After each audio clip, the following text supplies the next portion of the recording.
ध्यान रखना। तो जिस समय आज दोनों पत्नी आई हैं और करती क्या थी? अरे पति बारह बारह समझाए,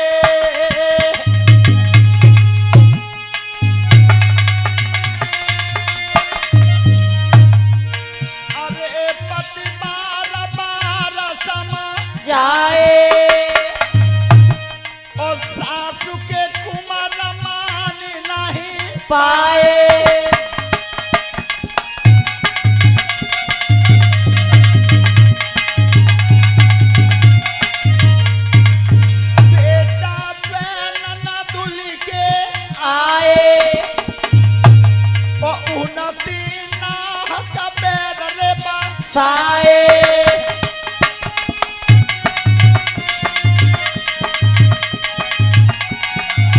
कितना समझाया मैंने, अब आई मान जाओ, अब आई मान जाओ, पर नहीं माने। मेरी नहीं मानी, मानी तो नारद की मानी। श्रोता बंधो, आज दोनों पत्नी रो रही हैं। मेरी सासू के राजकुमार गुरुदेव बिना तुम्हारी जा मथुरा में, मोकू सुनो लगे गो संसार।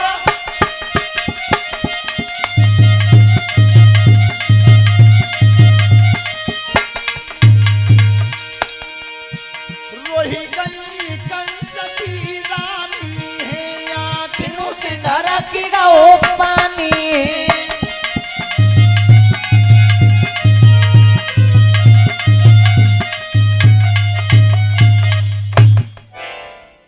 और आज हमारे कथा पंडाल के बीच में माननीय विधायक जी आए हैं। तो हमारे गुप्ता जी का ये निवेदन है कि वो 1 मिनट के लिए व्यासपीठ के सामने आ जाएं। विधायक जी वो उनका सम्मान करना चाहते हैं।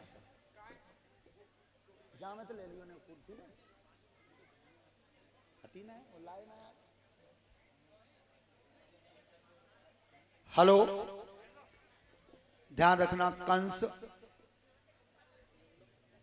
का वध हुआ, यमुना जी के किनारे दाह संस्कार हुआ, और कंस की जो दोनों पत्नी थी अस्थि और प्राप्ति, वो अपने पिता जरासंध के यहां पहुंची है मगध देश में। और ये अक्षत गुप्ता है, उनकी तरफ से व्यासपीठ के माध्यम से 100 रुपए का पुरस्कार है हमारे लिए। धन्यवाद।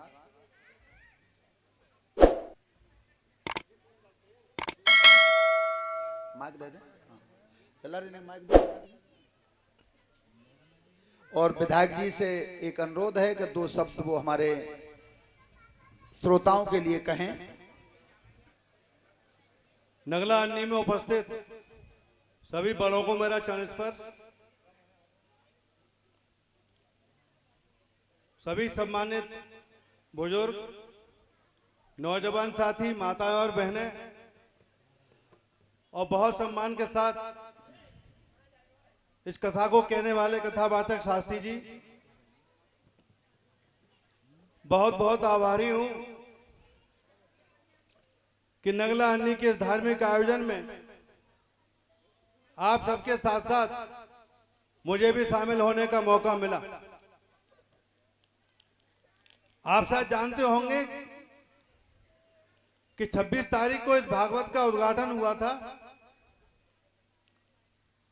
आयोजनकर्ताओं को, गांव के बहुत से लोगों को उम्मीद थी कि 26 तारीख को मैं आऊंगा, लेकिन मैंने बहुत निवेदन किया था कि एटा में नधौली वाले एरिया में मेरे बहुत से कार्यक्रम लगे थे, मैं नहीं आ पाया।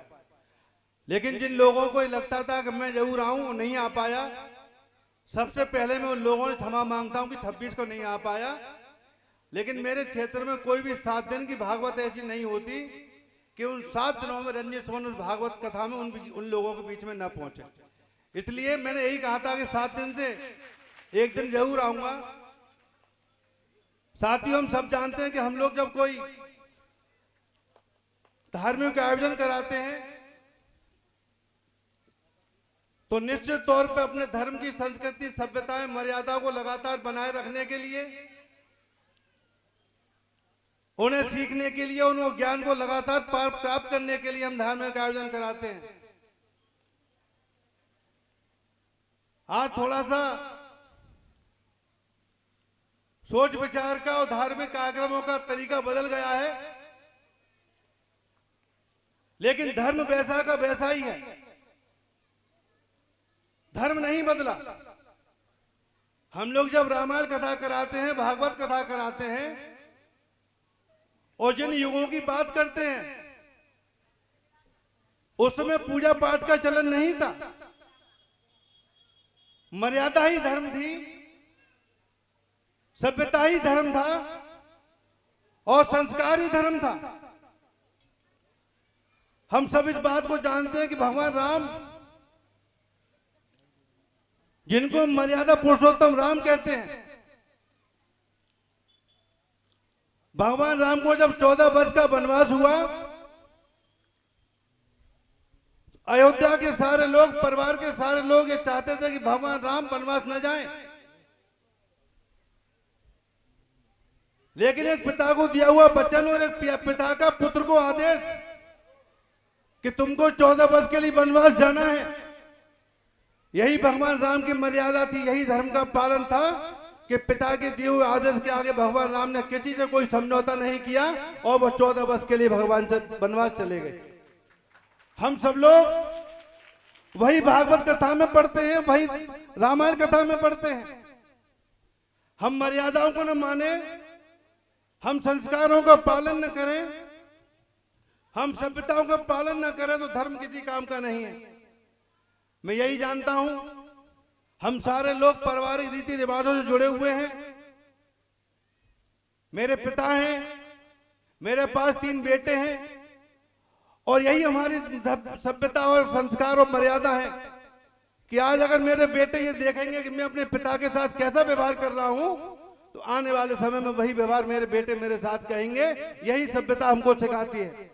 इसलिए मैं ज्यादा कुछ नहीं कहूंगा। मैंने जैसे कहा था कि आज थोड़ा सा सोच समझ बदला है। आज लोगों को यह पसंद नहीं है कि भागवत कथा करने वाला कौन व्यक्ति होना चाहिए, कौन नहीं होना चाहिए। धर्म का ज्ञान अगर समान है और धर्म अगर सबके लिए समान है तो धर्म का ज्ञान भी हर कोई किसी को दे सकता है। इस पे कोई बंदिशें पाबंदियां नहीं हो सकती। इसलिए मैं यही निवेदन आपसे करना चाहता हूं कि हम लोग धर्म का पालन सिर्फ ये सोच के नहीं करें कि हम कोई कार्यक्रम कर रहे हैं। धर्म बहुत जीवन में महत्वपूर्ण चीज है और धर्म का पालन ये कहता है और हर धर्म यही सिखाता है कि हर धर्म का सम्मान हो, बड़ों का सम्मान हो। और फिर कहता हूं, अगर मर्यादा नहीं है तो धर्म भी नहीं है, सभ्यता नहीं है तो धर्म भी नहीं है, संस्कृति नहीं है तो धर्म भी नहीं है। मेरे नौजवान भाई, मैं देखता हूं जब सावन आता है, कांवड़ ले लेके जाते हैं, उन पे बहुत फूल बरसाए जाते हैं, लेकिन वो किस तरह का माहौल रास्ते में पैदा करते हैं वह भी सब देखते हैं। हम ये जानते हैं कांवड़ के साथ साथ भगवान राम और भगवान श्री कृष्ण के बाद एक श्रवण कुमार भी था जिसने अपने कंधे पर माँ बाप को बिठाल के पूरे तीर्थों की यात्रा करा दी थी। आज कोई श्रवण कुमार बनने को तैयार नहीं है, लेकिन कांवड़ ले जाने को तैयार है। इसलिए कहना चाहता हूँ, जो माँ बाप को पानी नहीं दे रहे, जो माँ बाप के पास नहीं बैठ रहे, उनकी कांवड़ का भी कोई मतलब नहीं है। जिस संतान से अगर उसके माँ बाप खुश नहीं है, उसके माँ बाप का सम्मान नहीं बढ़ रहा, तो वो कांवड़ धर्म किसी काम का नहीं है। जिस संतान से जिसके माँ बाप का सम्मान से सर उठ रहा हो, जिसके माँ बाप खुश हो, वही धर्म का पालन है। बहुत बहुत धन्यवाद, नमस्कार। एक बार फिर आभारी हूँ कि आप सबके साथ साथ मुझे भी धार्मिक आयोजन में शामिल होने का मौका मिला।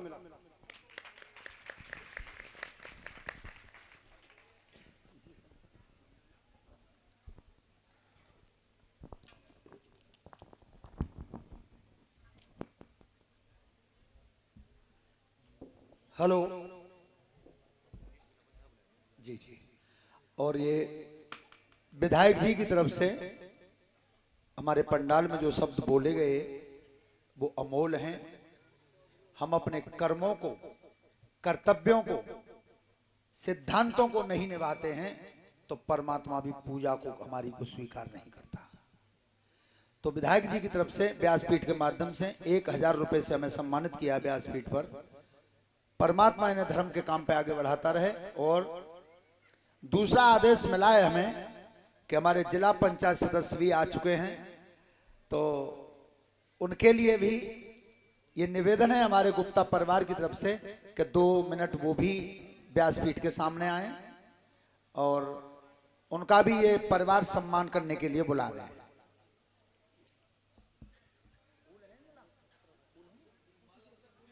तो फूल ही ले ली। अच्छा, प्रमुख जी भी हैं। हाँ, प्रमुख जी भी आ गए हैं, तो उनसे भी अनुरोध है हमारा कि प्रमुख जी भी 2 मिनट के लिए आ जाएं।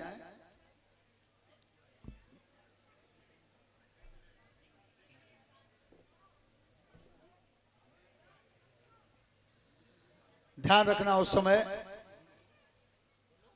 कंस की जो दोनों पत्नी थी वो अपने पिता जरासंध के यहां पहुंची हैं।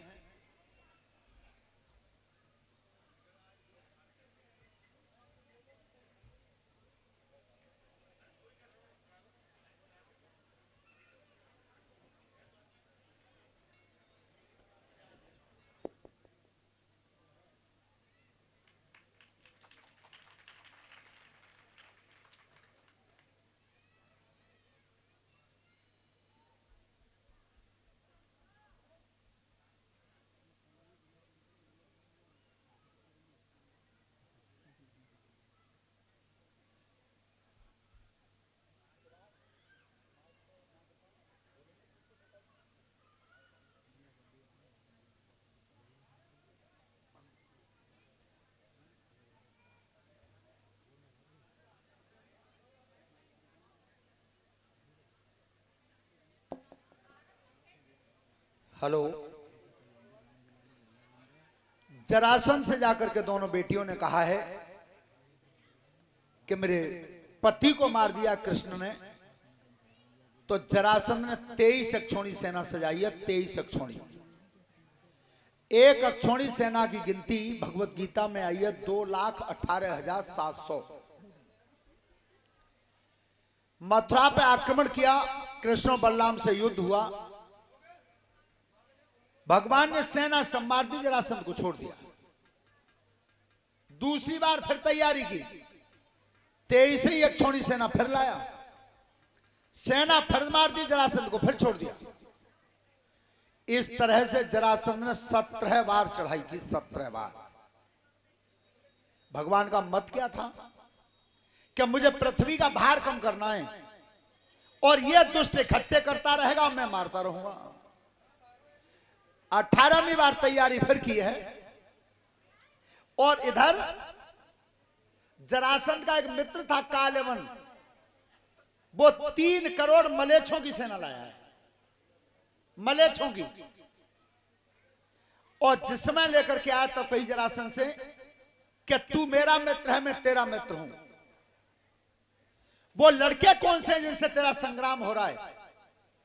जरासंध ने की भैया क्या बताएं, ये 2 लड़काएं, इनमें जी गोरे रंग को जितौने के सूदो है और असली लड़ाई की जरूरत तो वो करुआ है, पीछे ठाड़ो का है। तो चिंता मत करे, जा गोरे तो लड़िए तू, जा काले देखूंगा मैं। ध्यान रखना, कालेवन आज भगवान कृष्ण के सामने आता है और तब कई के लड़के तेरा ही नाम कृष्ण है, हाँ महाराज मेरो ही है। तो लड़ेगा तो लड़ोए तो लड़ू लेंगे। सभी प्रेम से ताली बजाते हुए भगवान के नाम का भजन बोलेंगे जब तक हमारे नेताजी का कार्यक्रम चल रहा है। चलो।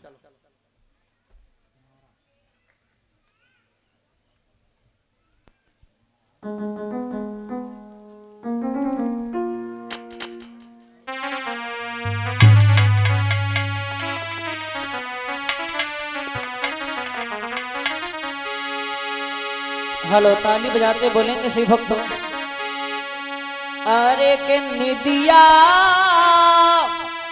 और बाई के घर जाइए और जा घर राम भजन न होए।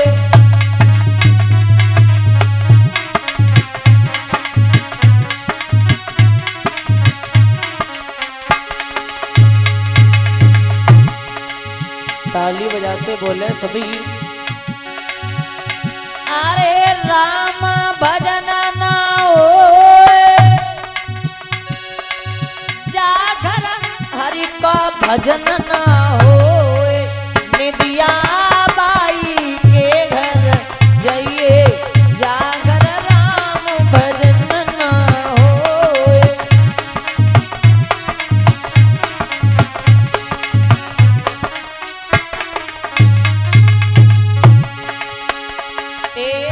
पार्वती शंकर से बोली कथा सुनाई दो मोए। हेलो। और इसी बीच में व्यासपीठ के माध्यम से 1000 रुपए से और फूल माला से हमें सम्मानित किया है हमारे जिला पंचायत सदस्य मुकेश यादव जी ने। धन्यवाद। ए पार्वती। और ये अजब सिंह फौजी हैं नगलानी से, एक पगड़ी से और 500 रुपए से उन्होंने सम्मानित किया है। परमात्मा सुख समृद्धि देता रहे। धन्यवाद। धर्म के काम पे आगे बढ़ाता रहे। और हमारे फौजी साहब की तरफ से 100 रुपए समस्त शास्त्री मंडल के लिए हैं।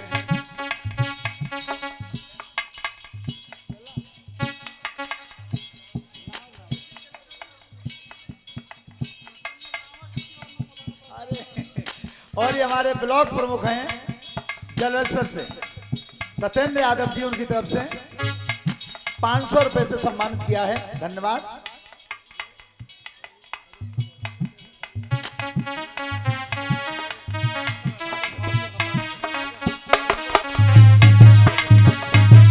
और हमारे अजब सिंह फौजी जो हैं वो हमारे कथा पंडाल में जो भी बुजुर्ग हैं उनको शॉल से सम्मानित करेंगे और कलश वाली कन्याओं को एक गिफ्ट है उनकी तरफ से। बोलो। ए पार्वती शंकर से बोली कथा सुनाई दो मोए।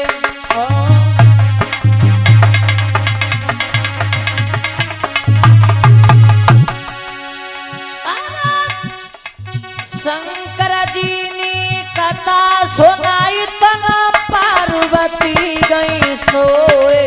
निदिया बाई के घर जाइए जागर हरि का भजन ना होए।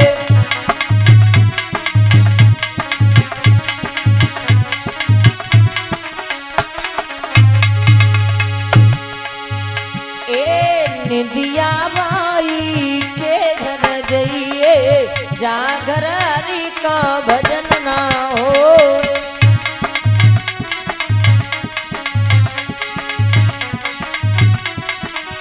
और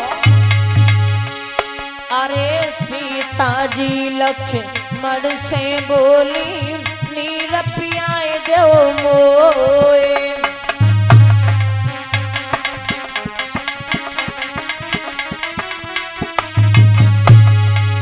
सीता जी लक्ष्मण से बोली नीर पियाए दो मोए।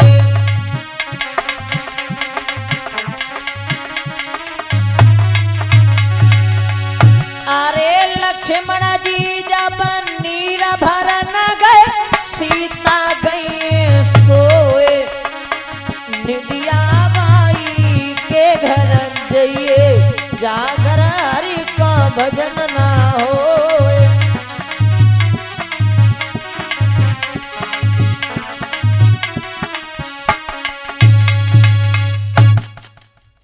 हेलो।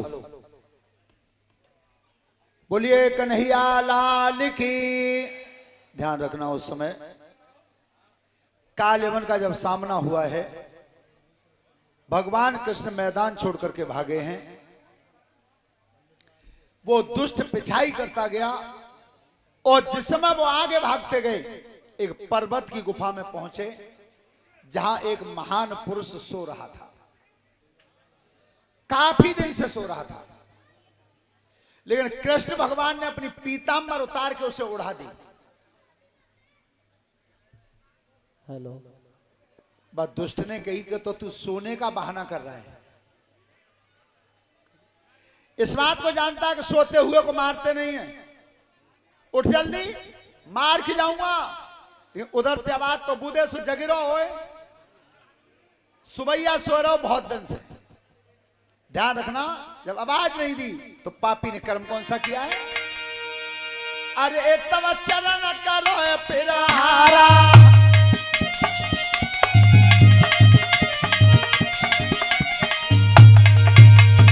अरे तब चरण करो पिरारा,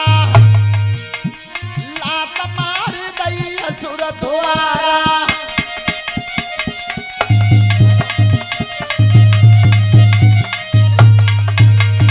लात मार गई असुर द्वारा, महापुरुष ने पलक उघारा, और चितवत काली अवन भवचारा।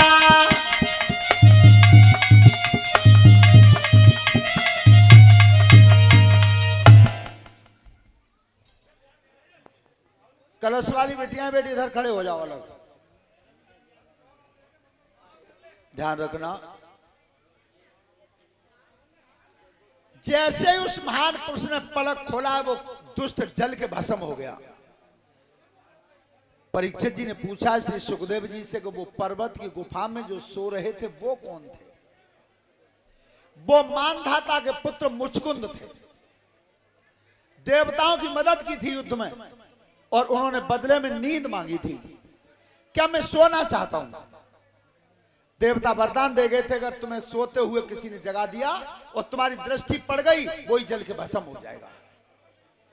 सोता बंधो, मुचकुंद महाराज ने भगवान कृष्ण का दर्शन किया। दर्शन करके धीरे धीरे धीरे धीरे पर्वत की तरफ चले गए।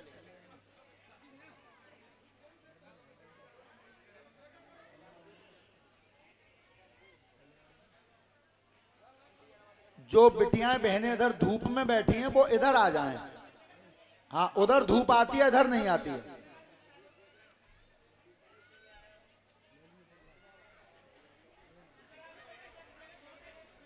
सोता बंधो,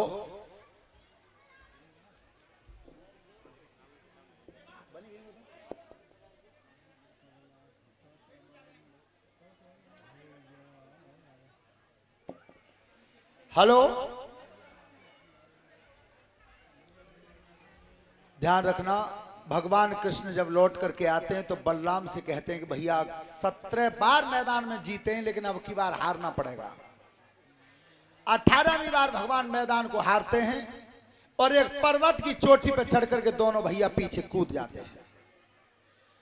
विश्वकर्मा से जो द्वारका नगर बसवाया था सागर के मध्य में, भागवत जी में उसकी लंबाई चौड़ाई लिखी है 48 कोस। 48 कोस द्वारका के लिए चले गए। क्या कह के आए थे कि आज जा रहे हैं, कल रुकेंगे, परसों आ जाएंगे। मथुरा को भी छोड़ दिया, द्वारका के लिए प्रस्थान करते हैं।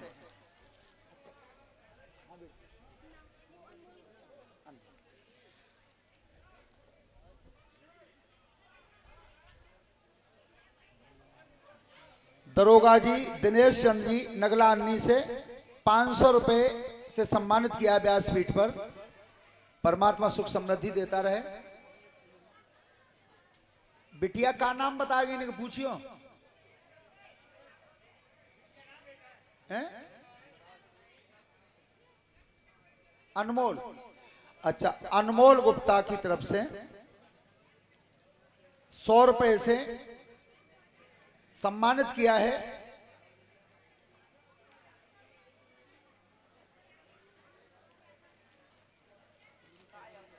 टॉफी है। परमात्मा लंबी उम्र देता रहे, अच्छे मार्ग पर चलाता रहे। लेकिन ध्यान रखना, भगवान कृष्ण करते तो अपने ही मन की हैं, लेकिन जो गोपिकाएं थी उन्होंने दोष किन पे लगाया था? भगवान लौट करके नहीं गए थे। ये हमारे गुरुदेवता कहते थे, ये रसियाई भजन की साखी है कि गोपिकाएं किन पर दोष लगा रही हैं।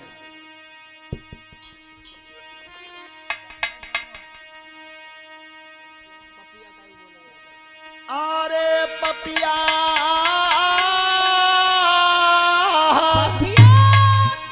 काहे कु बोले बेरी बोल पपिया, काहे को बोले बेरी बोल पपिया, काहे को बोले बेरी बोल। अरे जा जन्म जरिया के जिया पे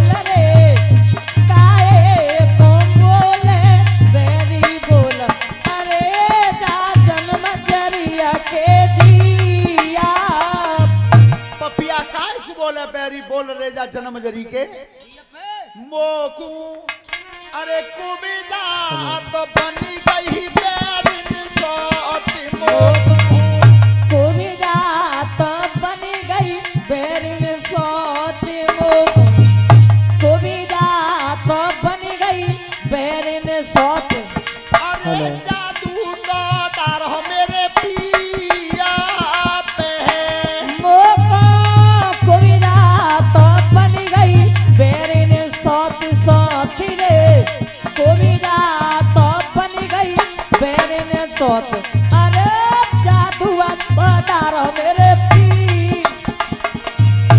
ध्यान रखना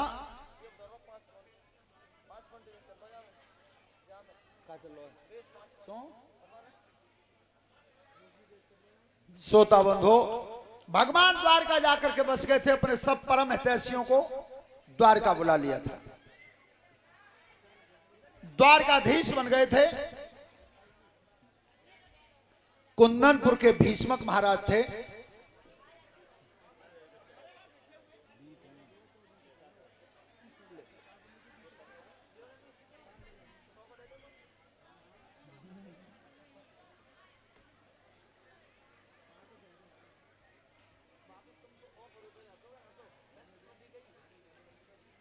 हेलो, और ये मयंक बाबू हैं सनोब राकेश प्रजापति गांव बिचपुरी से, 200 रुपए से हमें सम्मानित किया है। परमात्मा लंबी उम्र देता रहे, अच्छे मार्ग पर चलाता रहे, धन्यवाद।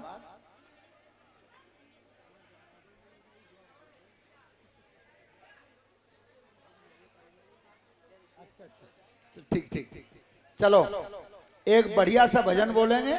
और आज भागवत कथा का आखिरी दिवस है, अंतिम दिन है, और हमारे चिराग बाबू का ये निवेदन है सबसे कि भैया आज भजन पे जो जो नाचना चाहते हो सब नाच लें आज। हाँ, हेलो ये कैमरा हटा लो बीच में से, इतना उतना करो साइड, या बीच में जगह करो ने।